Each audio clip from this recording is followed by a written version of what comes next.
I'm here with my great friend and partner, Howard Morgan.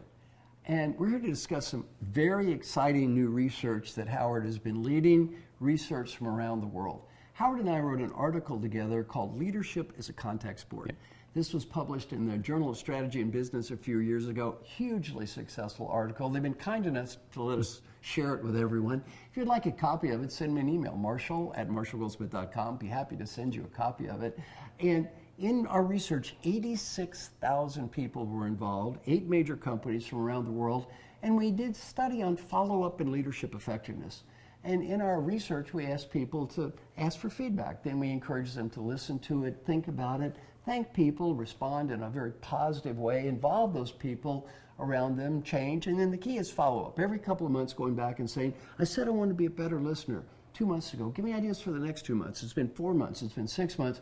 Well, our research was very, very compelling. The people that did the stuff we taught got better, and it was 86,000 people. And we were very, very, very, very big numbers to support our research. Right. Well, now I'm excited to say, Howard's done a lot more research. Tell us what you've learned.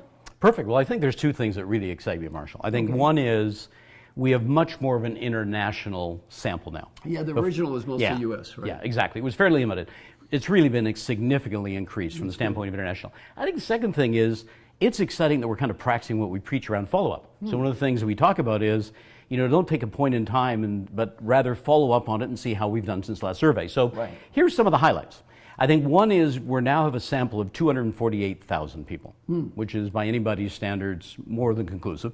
31 different companies. Yeah. And there's a couple of things we found out. One is that the more structured the role somebody has, in many ways the better they do at sustaining follow-up and following up with people on their action plan. Tell me what you mean by that.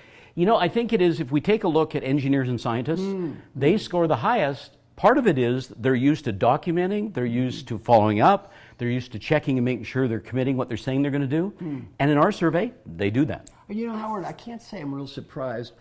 A lot of the people that I coach that do the best job of our coaching process are engineers, they're scientists, they're chief financial officers, IT people that are used to project management.